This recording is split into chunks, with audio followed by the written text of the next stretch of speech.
الذي وحده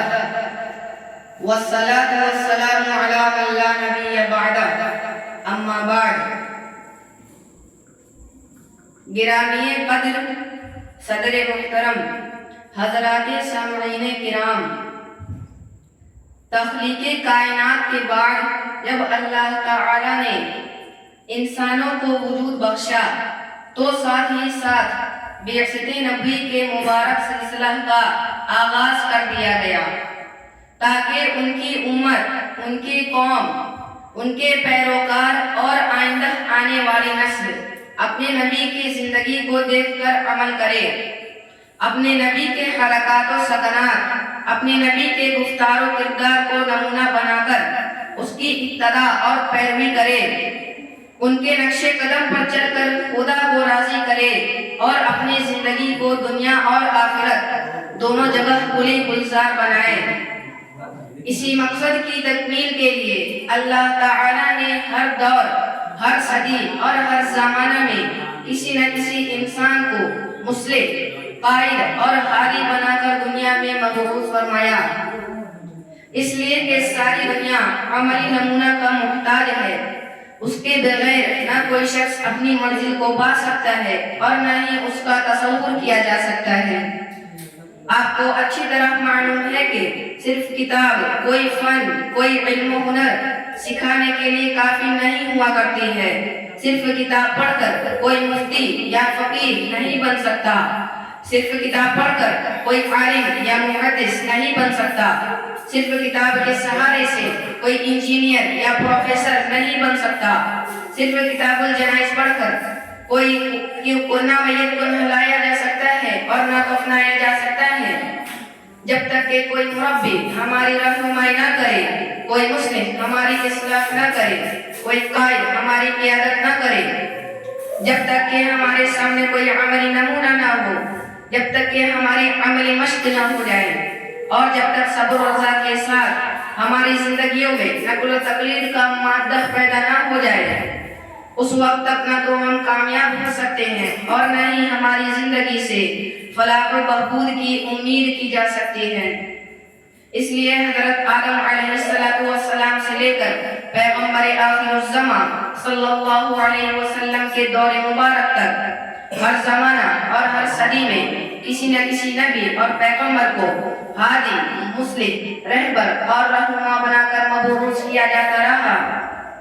قرآن کہتا ہے وَإِن مِّنْ أُمَّةٍ إِلَّا خَلَا فِيهَا نَذِيرٌ، دنیا میں کبھی کوئی ایسی امت نہیں گزری جس میں کوئی ڈرانے اور دھمکانے والا موجود نہ ہو۔ میرے دوستوں، جب انبیاء کرام کی بعثت کا سلسلہ ختم ہوا تو عبداللہ کے ذریتین، آمینہ کے لال عبد المطلب کے نور نظر، فخر کائنات، سرور دو عالم محمد عربی صلی اللہ علیہ وسلم کو ختم نبوت کا لازوال تاج پہنا کر دنیا میں مبعوث کیا گیا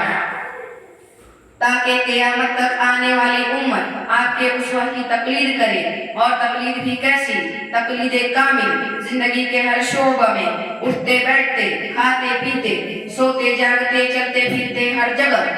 اور ہر آن سنت کی پیروی کی جائے، ہر جگہ آپ کی تقلید کی جائے، ہر جگہ آپ کا نمونہ تلاش کیا جائے۔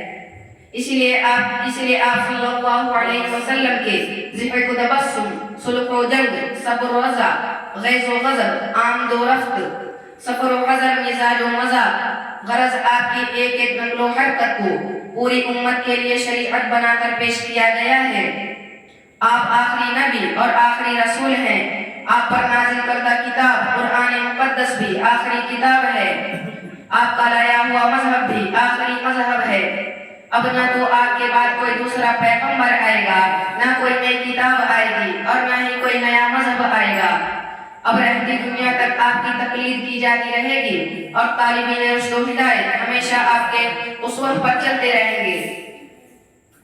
اسلام کے غیور نوجوانوں، اگر آپ ذخیرہ احادیث پر غور کریں تو آپ کو یہ جان کر بڑی حیرت ہوگی، آپ کو بڑا تعجب ہوگا کہ پیغمبر اسلام صلی اللہ علیہ وسلم کے ایک ایک جملہ وہ تاریخ نے نوٹ کیا۔ آپ کے ذاتی حالات، آپ کے صفات و کیفیات، آپ کی مزاج و مزاج، آپ کے اخلاق و کردار، آپ کی رفتار و گفتار، آپ کے لازوال نقوش و آثار اور آپ کی طرف منسوب کی جانے والی چیزوں کو صحابہ کرام نے بڑے احتیاط کے ساتھ نقل کیا، روات احادیث نے بیان کیا اور حضرات محدثین نے نقد و جرح کے ساتھ محفوظ کر کے امت کے سامنے پیش کر دیا ہے۔ یہ قدرت کی طرف سے ایک اچھا انتظام تھا، اس لیے کہ آپ کے مذہب کو قیامت تک باقی رکھنا ہے، ورنہ جس طرح دنیا انسانیت کی تاریخ میں سینکڑوں عظیم افراد پیدا ہوئے اور دنیا سے چل بسے، ان کی تاریخیں مٹ گئی، اسی طرح آپ کی سیرت بھی مٹ چکی ہوتی، نہ آپ ہوتے اور نہ آپ کا ذکر خیر۔ برادران ملت، انسانوں کو عمدہ معاشرہ، صحیح تمدن اور اعلیٰ ترین کامیاب زندگی گزارنے کے لیے کسی کامل و مکمل شخصیت کی زندگی کا اسوہ چاہیے، جس کے قالب میں اپنی زندگی کو ڈھالا جا سکے، جسے دیکھ کر زندگی کے ہر موڑ پر اس کی نقالی کی جا سکے۔ وہ ایسا قائد ہو جس کی سیرت اپنی جامعیت میں بے مثال اور بے نظیر ہو، تاکہ عبادات و معاملات، تہذیب و معاشرت، تہنیت و تعزیت، دعوت و محبت، عدل و انصاف، عفو و کرم، تنگی و فراخی، جس نوعیت کا بھی نمونہ تلاش کیا جائے، اس کی سیرت ہر موڑ پر اس کی دستگیری کر سکے۔ یوں تو دنیا کے اسٹیج پر ہزاروں لاکھوں انبیاء پیدا ہوئے اور بڑے بڑے بادشاہ اور حکمرانوں نے جنم لیا، لیکن ہمیں بتاؤ کہ کیا پیغمبر آخر الزمان صلی اللہ علیہ وسلم کے علاوہ کوئی نبی یا کوئی رسول یا کوئی پیغمبر ایسا ہے